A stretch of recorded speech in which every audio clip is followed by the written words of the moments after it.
Hello, guys. Welcome to the Witness Without Identity channel. Guys, we're going to talk about the same saga of Jeffrey Epstein and Laura Goldman.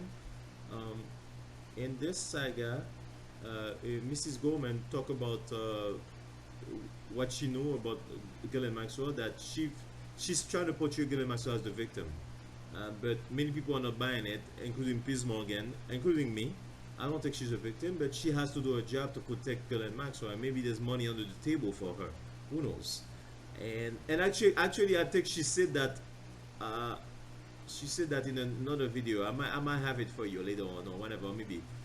But she said that those people helped her. So maybe that's where we draw the line. If you help me, I'm gonna help you back and hide for you for no matter what you do. But basically, here we are, and look at the video. Let me know what you think. Plenty of money, most of which probably came from Epstein.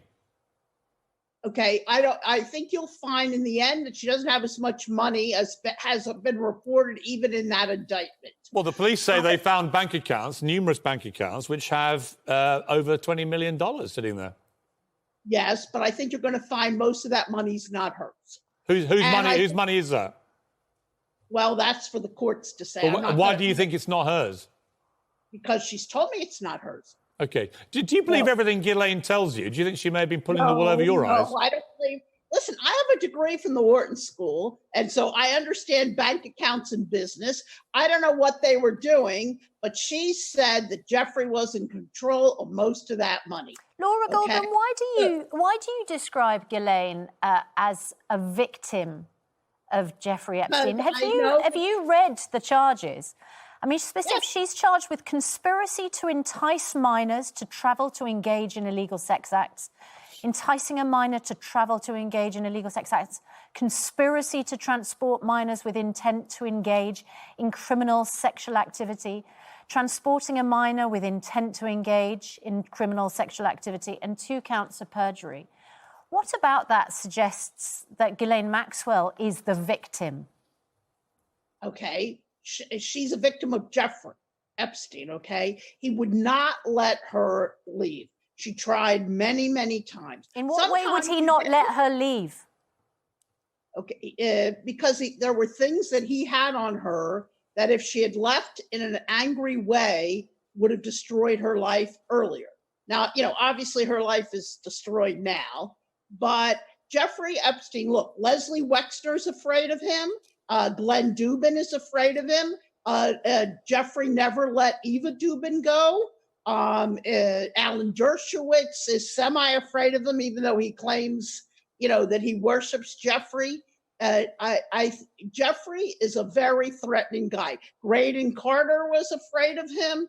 So to say that the only person who can't be afraid of him is Ghislaine Maxwell's just wrong. Okay, well, I met Ghislaine at a book launch in 2013, briefly, for a few minutes, with Stephen Fry and other people that were at this book launch.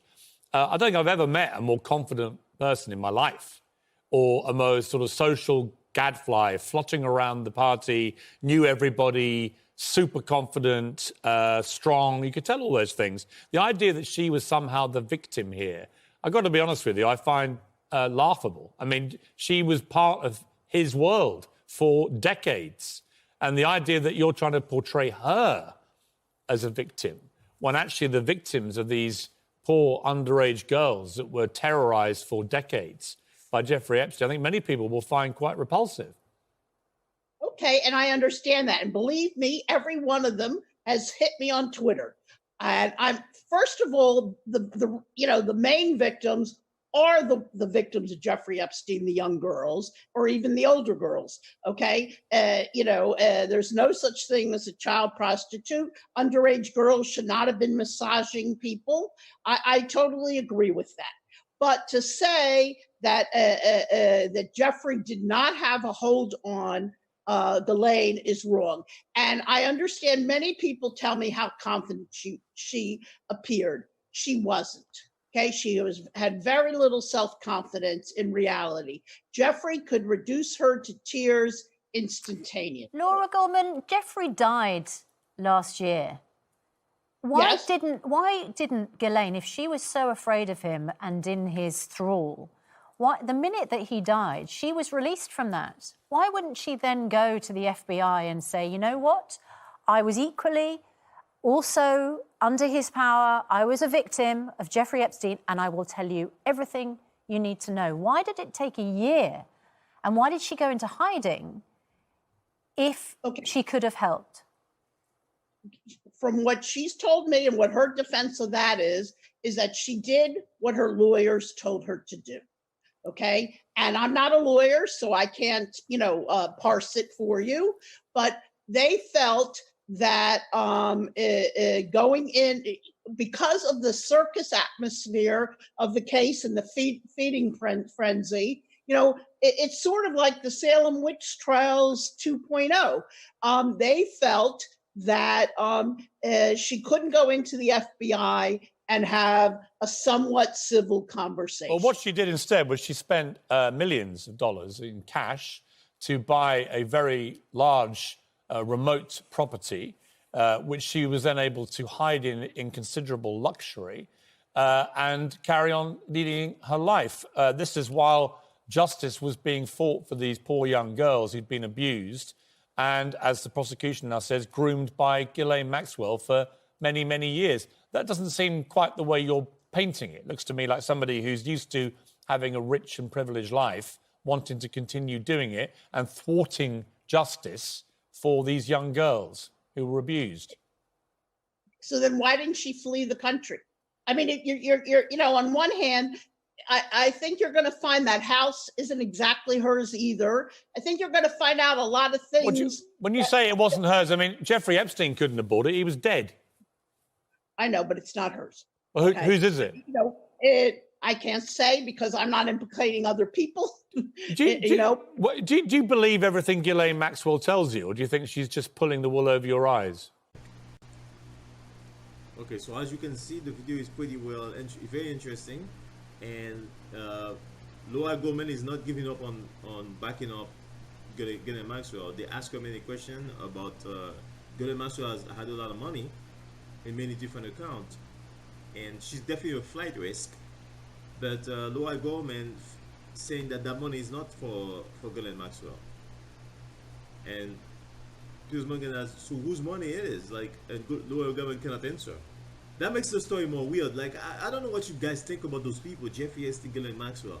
There are people that live in our world, guys, that are very mysterious. You saw Jeffrey Epstein died, So now, and then you see that here's another person, Ghislaine Maxwell, and then this is a close friend. She doesn't know anything. And then Piers Morgan asked Laura Goldman, how do you know it's not her money? And then Laura Goldman's best answer is that because Ghislaine Maxwell told me so. I mean, come on. And then Piers Morgan had to say, hey, do you believe everything Ghislaine tell you? I mean, so that's where we are with those people. So basically, for me, it's it's a quite interesting interview because they are revealing the mystery. The two mystery that caught my eyes was the mystery of the money, the $20 million that Laura Goldman was not able to answer and was trying to say that it's not Ghislaine's money. And then the other thing is the house. Ghislaine Maxwell bought a $1 million house, and then Laura Goldman said that it's not her house. And whose house it is then? She said she doesn't know. She doesn't want to she doesn't want to say who it is. I think. I'm like, it's probably what is it? The guy, I think he had an Israel passport. I don't know. It's like a undercover agent. Many people talk about him in a very mysterious way. He's he lived the life of a rich guy, but he looked like he wasn't really working in finance. Many people say that about him. So it's a very mysterious story. I'm going to keep uncovering the mystery a little bit. Hopefully I keep you guys in check. So you guys can subscribe to the channel. Keep following me as I open up these new interviews, new viewpoint. Have a good day, guys. Take care.